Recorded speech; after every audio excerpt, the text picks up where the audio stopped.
I would like to say to my brothers and sisters, the Nestele,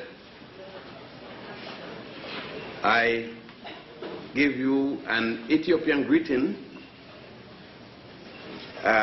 from most of the cultures that occupy that land. When Brother Brath make reference to my wife Gertrude, she was temporarily out of the room, so I think I will introduce you to her again. So with the real Mrs. Benny, you can please stand.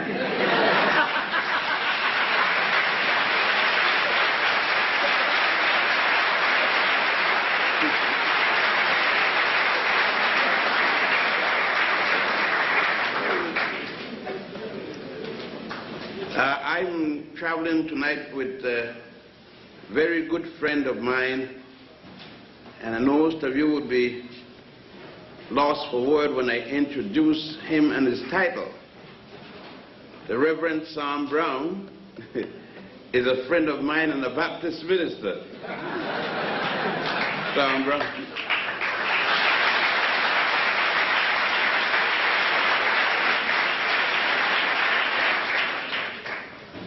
He's doing his stuff in the vineyards of Queens, way out in Long Island. And, you know, being a friend of mine, he's catching hell in the pulpit.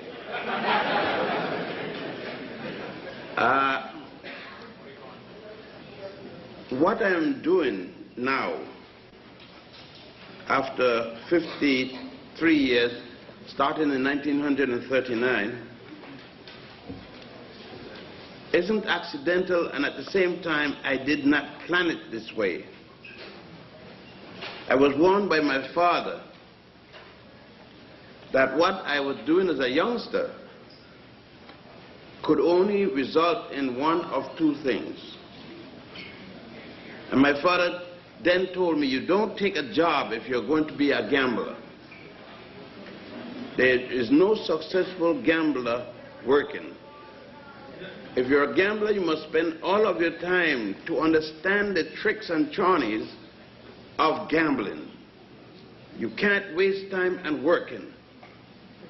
Otherwise, you're fooling yourself. So when I started, didn't understand where I was going, I took a career of civil engineering.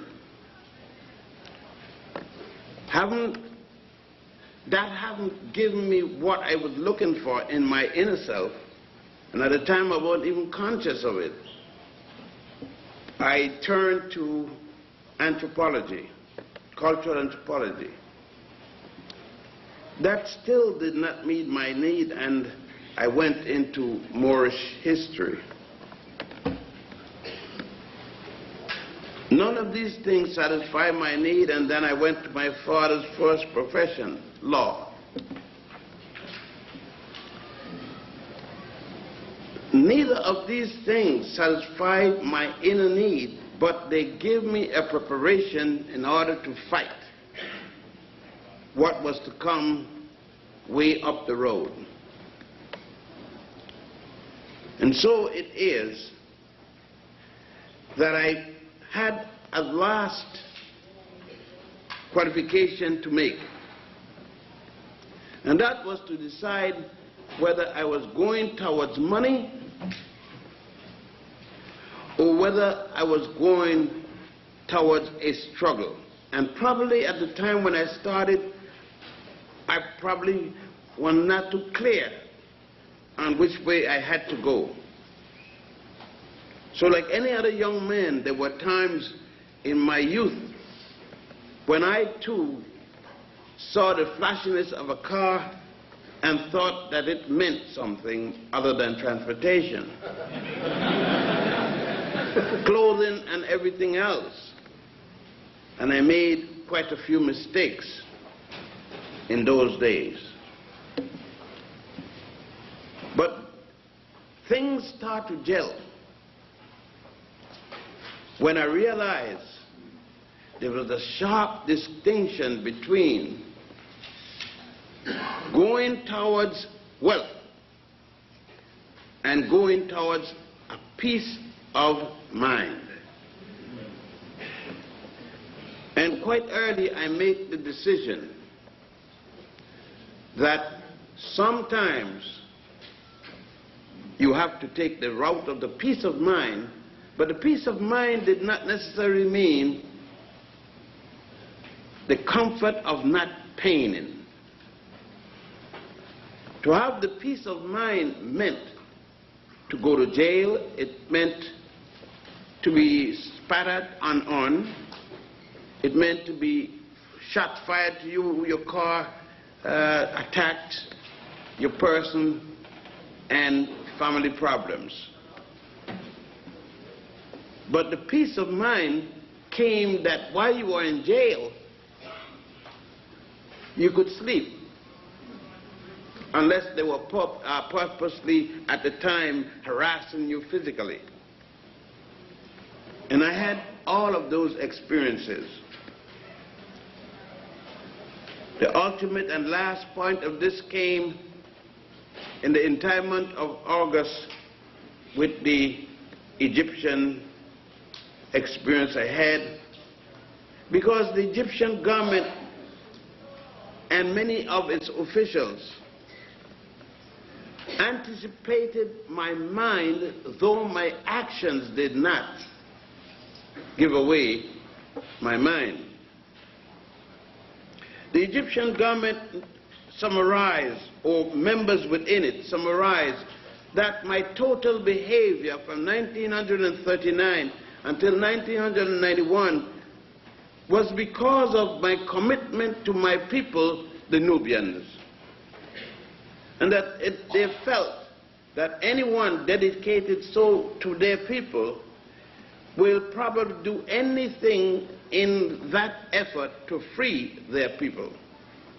And so when it was that the struggle came for an Arab Egyptian trying to wrest from me that dream I had in placing Nubia again to the world by establishing this Nubian festival, which may have sounded good and playful, pleasureful, and everything like that, a holiday in the stars, so to speak, that they saw in this a totally different thing, which it was. They saw in this an attempt to bring to the world, and on the world scale internationally, the Nubian people highlights as those of Egypt. True, they were. But the charges against me for how this was to come about was totally erroneous, and the persons who plotted this, in conjunction with international bodies, were fighting against me at that point, not as Yosef ben Jochannan. I have been barred from countries before. I have been placed in jail by countries that have been escorted back to the airport by the head of state of St. Kitts, Bradshaw. So I had known all of these experiences and knew they would come from different sources for different reasons.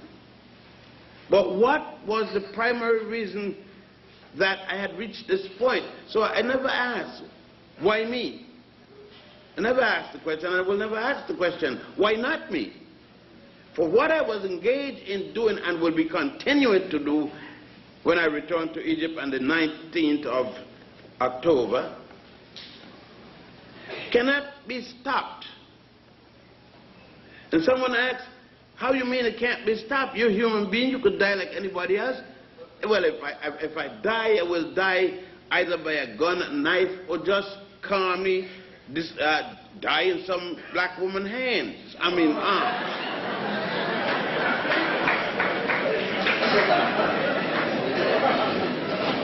What you know about that sort. But nevertheless, I will die. And someday must die, based upon what I'm seeing. But I will continue to the last of the breath to be struggling toward Nubia. And so with that, I've made it possible that money never played an important part, though it is important. The pursuit of it is very difficult, and at times it makes it uneasy for me to perform what I have to perform. But what is it? In 1936, and then subsequently in 39, when I made my first move in terms of Egypt, then I started what happened to me in August. We expect that only when we do things momentarily in one day, the reaction to what we have done just a few minutes prior to what comes down on us, we feel is that the thing that actually we're paying for. No. What happened to me in August 1991 began in 1939, and this was the response to what I did then. Between 1939 and 1991, what happened was the intensity of what I had begun in 1939. And because I knew it, when I went to Papua New Guinea, arrived in Papua New Guinea with $19 in my pocket, not knowing where I'm going, it didn't bother me, because when I was assured that 99% of the population looked like me, I knew I didn't need more than $19. I didn't know I didn't need $19. Because I knew what I had to do to live among them people. I had certain skills. I had the skill of law, the skill of engineering, and the skill of historical research. And there's no way that I could make contact with anyone there and we could communicate that I would need bread to eat. Since it is that my objectivity was always the African people. When I was teaching at Columbia University, I'm going to go into history, but this is important to understand me.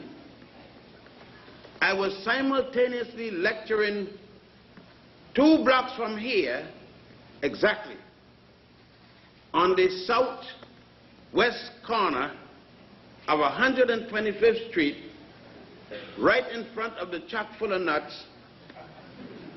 I would come down from Teachers College, where I was teaching 2 courses, to 125th Street to the University of Hard Knocks. And there I took all kind of abuse because my language was not proper. I did not know to speak to my brothers and my sisters. I too spoke with long syllabic words. I was the epitome of a British house slave. All my words were so properly spoken, and sometimes I had to trouble over my accent and the words to get to my people who had not heard a word I was saying, until I started to learn the word motherfucker.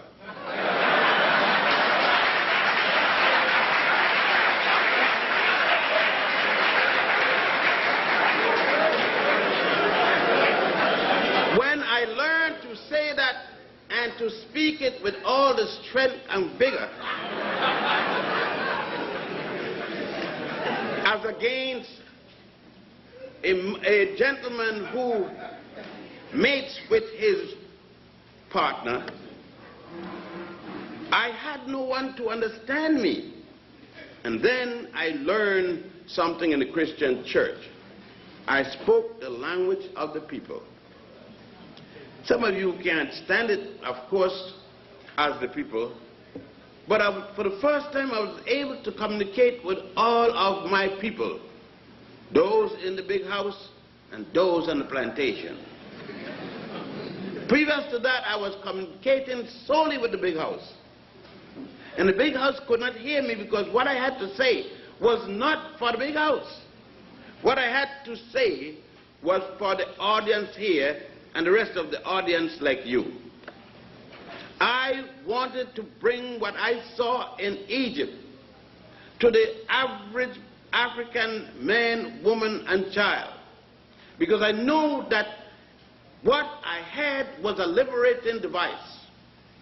I had seen my people sitting and praying for a wife or a husband, sitting and praying for a fur coat or a Mercedes-Benz, sitting and praying for all kind of frivolous nonsense, carrying it to the door of the Lord and leaving it there on the doorstep, coming back 2 weeks later and there it still was on the doorstep.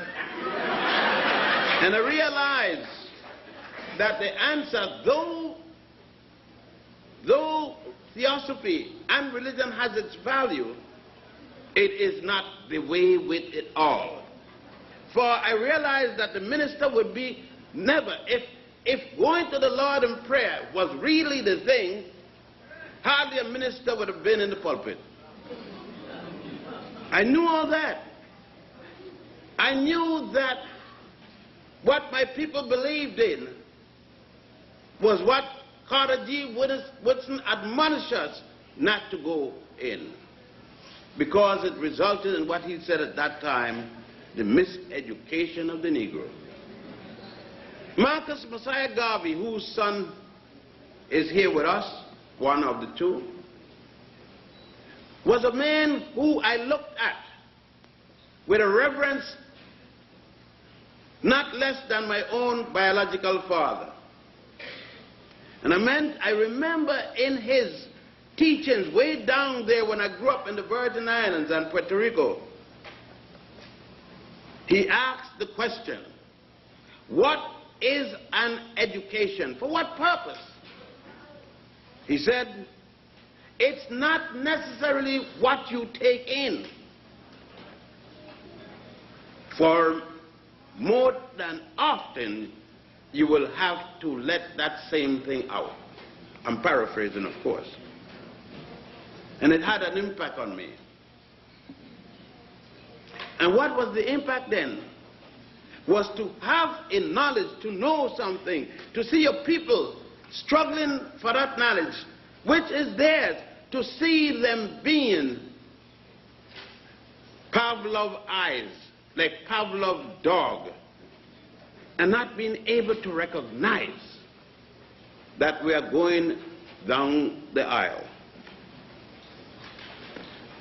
First thing was to make my people, to free them from the Adam and Eve syndrome, free them from the guilt feeling, guilt symptom of being responsible and something being diabolically wrong for having a child without a piece of paper from City Hall. Having them free from calling themselves such as black sheep of the family, when this should be the proud point of the black family, it was denigrating to the family. To speak of everything and be afraid of it, the blackness of the night, and there's more blackness than there is light. To be afraid of your own skin, and to be shocked by the mirror when the mirror revealed it. All these things I saw without coming out and speaking on the issue per se. It is at that time that I equally came to the United States and met with an older boy. You would not think that we were ever boys. I met with a fellow from Georgia, Little Bubba Clark, a little bit older than I am. And so when we meet any place, I always have to give him first consideration. But we met in the Schaumburg, and I see a lady sitting down right on my right-hand side, 1, 2, 3, 4, 5, 6, about 7 rows back, who was a mentor. And we don't speak about mentors, but the mentors have the point in helping to mold us. And I was partly molded by this woman, Miss Hudson, sitting right there. Will you stand up, Miss Hudson? Take a bow, take a bow. No, take a bow. You gotta take a bow. Take a bow. Yeah.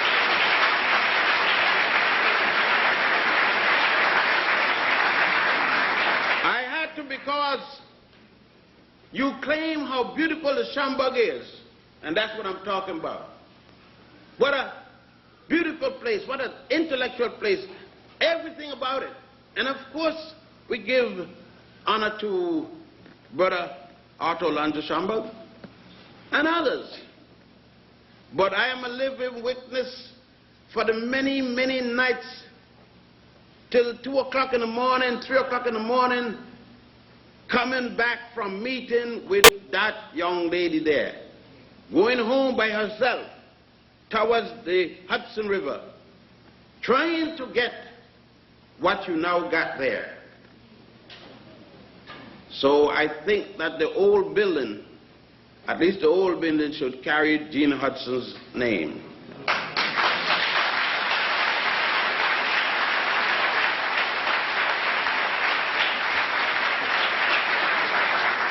And let me go into what it is that was so revealing and changing in me as a young man and subsequently now as an approaching old man. It was that which Garvey was speaking about I had discovered. It was no longer theory when he said the tricolors of Africa, which you don't even use no more. You talk about liberation flag. Garvey never spoke anything about the liberation flag. It was the red, black, and green trimmed in gold.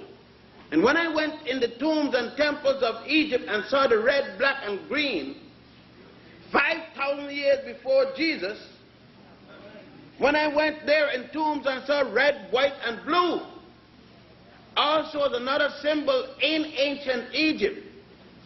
Having seen these also in Sudan and Ethiopia, I'm going up, back up country, up south. I then was shocked. A man who had himself not gone physically to any part of the African continent, but totally spiritual transmission. It is then that when I got in the tomb of Setaiwan, at the temple of Setaiwan, at a place called Abydos, and realized that our people had been using this place as a holy land. There was no God by the name of Jehovah yet when our people were using it as a holy land. Therefore, of course, there was no Abraham yet, and there was no Moses to lead anyone from any place yet. There was no Jerusalem. And of course, Jesus didn't exist.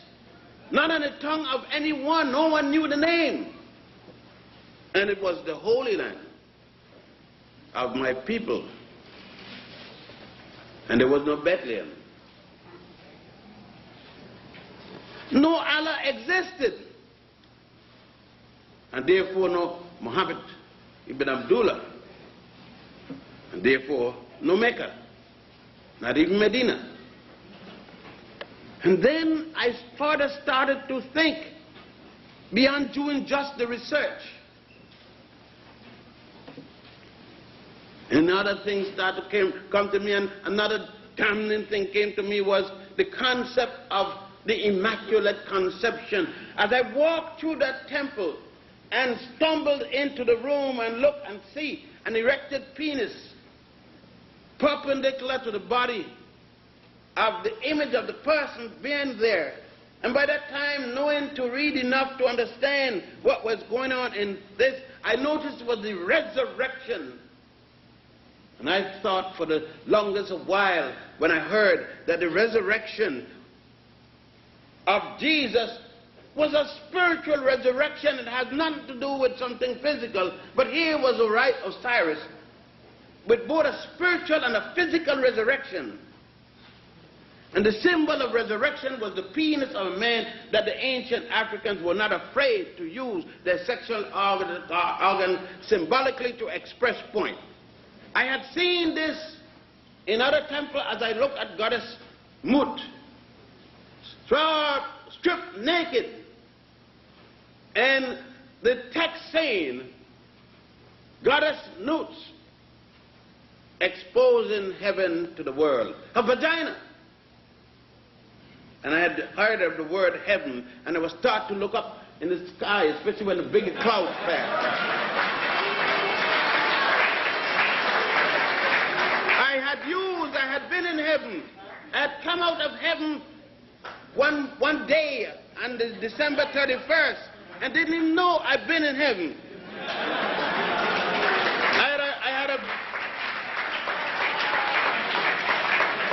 Because everybody was telling me, it's not there. I lay down with it. I had learned to even go back in it.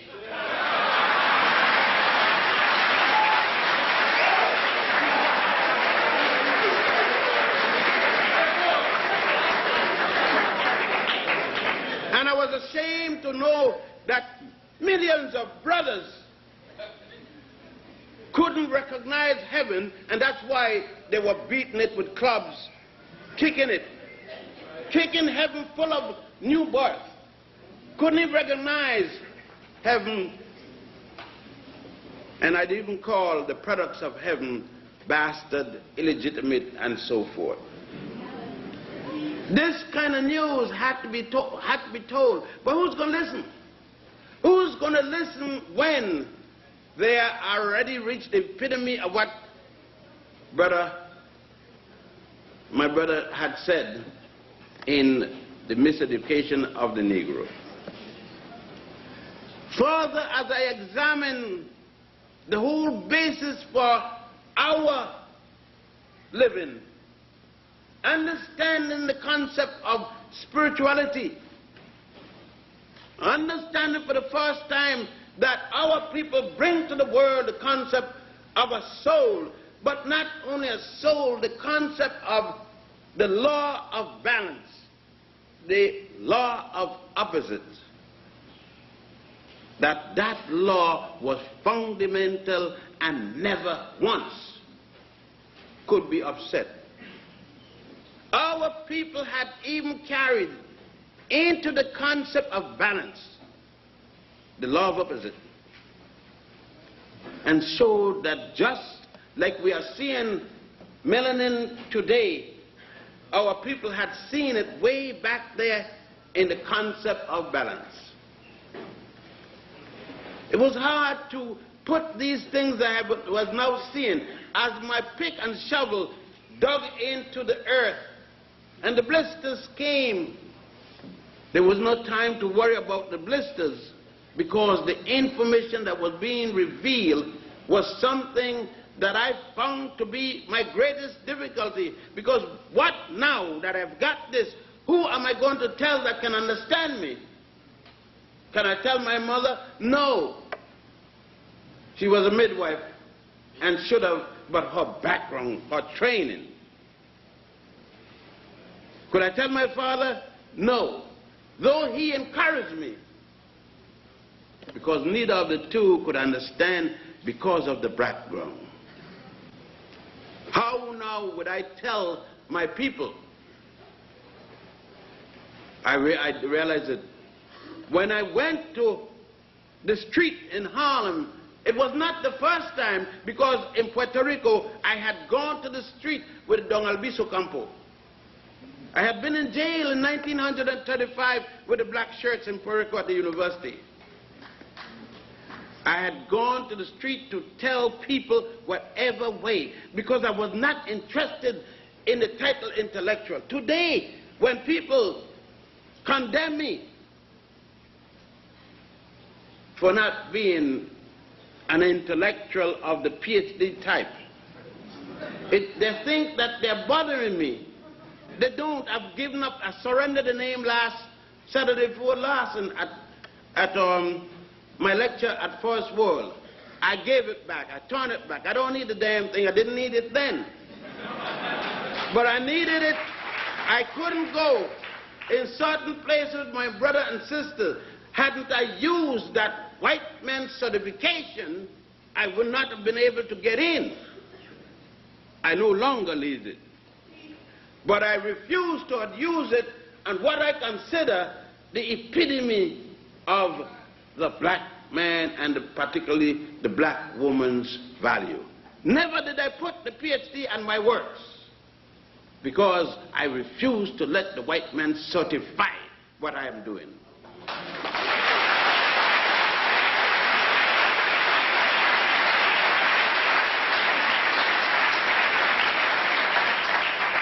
And thus I understand what Brother Chancellor evaded him.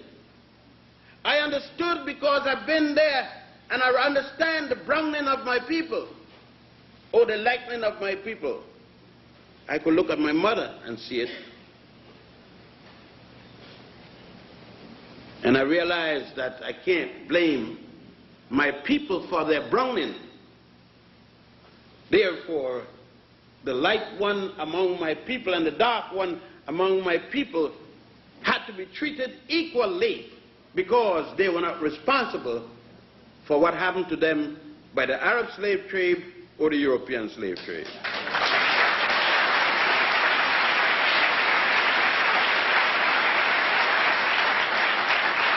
It is that, because of that, I was able to understand the invasion of the first part of Africa, and that is the northeast section of Africa, now called by some the Middle East. I understood what happened as the Hyksos, the first foreign people to come in our land, came in to plunder, no different than the current foreigners in the same land plundering today. I understood it. You know, to work and just put dates and events and figures, and they say research, without understanding, without feeling, without seeing. You can do that very easily. You could do that easily and go put down the pen in the afternoon or the typewriter, go down the corner, take a shot of anything, higher, lower, in-betweener, or anything like that, and don't take a plane to Haiti and say, I had a beautiful time in squalor, take a plane to Georgia or something and have a beautiful time and come back mesmerized with alcohol in the plane, flying higher than the plane. You can do that if you do the research, but the research means nothing to you personally. It is thus that when I went in the tomb of Ramesses VI, in particular, and looked at the black woman up in the ceiling, I could turn my mind to New York, to St. Croix, Puerto Rico, and say, it can't be the same woman, because this woman is over the head of Ramesses VI. She is shown naked, back to back. I thought of the Caribbean Calypso song, back to back. You know what it is. And I'm saying, is the picture of the black woman up there with the stars and the moons on her body? The brother put it up there. Black men, artists, put her as heaven. But black men in Harlem and 125th Street had his foot in black women behind and their guts. Is it the same black man that put it in there? What had happened to us in the transition between the Nile Valley, the slave ships, the crossing of the ocean, and our sojourn in the Caribbeans, and then after the Caribbeans coming up here in 19 or 20 in Jamestown, Virginia. What else was to be learned was all of these concepts of the bat and the cart, the spirituality. To understand that our people, call them Egyptians, Nubians, Meroites, any name you want to call them, even nigger if it feels you better, because your sons and daughters just calling everybody nigger in the subway and every place. That too had to be put in context. It could not be that the Hyksos did this, and then come the Assyrians and we kicked them out with Ashab and Apinal. And then